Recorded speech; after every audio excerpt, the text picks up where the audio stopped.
আপনি ফেসবুকে কত ডলার ইনকাম করেছেন বা কত সেন্ট ইনকাম করেছেন এটা কোথা থেকে দেখবেন, কিভাবে টোটালটা দেখবেন কোথা থেকে, সেটা দেখাবো আজকের ভিডিওতে। তো ভিউয়ার্স, প্রথমে আপনারা ফেসবুকের ভিতরে প্রবেশ করবেন। তো যারা নতুন মনিটাইজেশন পেয়েছেন তাদের জন্য কিন্তু ভিডিওটি অত্যন্ত গুরুত্বপূর্ণ। তো প্রথমে ফেসবুকে আসবেন, আসার পর দেন আপনারা এখান থেকে প্রফেশনাল ড্যাশবোর্ডে ক্লিক করবেন অথবা সেটিংসে ক্লিক করবেন। এরপর এখান থেকে মনিটাইজেশন অপশনে ক্লিক করবেন। এরপর এখানে দেখতে পাচ্ছেন কন্টেন্ট মনিটাইজেশন, এরপর এখানে একটা ক্লিক করবেন। তো কন্টেন্ট মনিটাইজেশন এখানে ক্লিক করার পর এখানে দেখতে পাচ্ছেন যে আপনি লাস্ট 28 দিনের ইনকাম আপনি এখানে দেখতে পাচ্ছেন $1.48। এটা কি লাস্ট 28 দিনের ইনকাম। এখন যদি আপনি টোটাল ইনকামটা দেখতে চান, এই যে নিচের দিকে স্ক্রল করলে এখানে পেয়ে যাবেন সেটিংস অপশন। সেটিংস অপশনে এখান থেকে যেতে পারবেন বা এমনি সচরাচর যেখান থেকে সেটিংস অপশনে যায় সেখান থেকে আপনারা চাইলে যেতে পারবেন। সেটিংস অপশনে আসার পর এরপর আপনারা একটু নিচের দিকে স্ক্রল করবেন। নিচের দিকে স্ক্রল করার পর এখানে আপনারা পাবেন পে আউটস অপশন। এই দেখতে পাচ্ছেন পে আউটস। পে আউটসের মধ্যে একটা ক্লিক করবেন।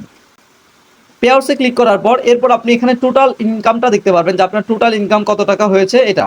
এই যে এখানে নট ইয়েট পেড $4.81, এটা হচ্ছে টোটাল ইনকাম তারা দেখাচ্ছে।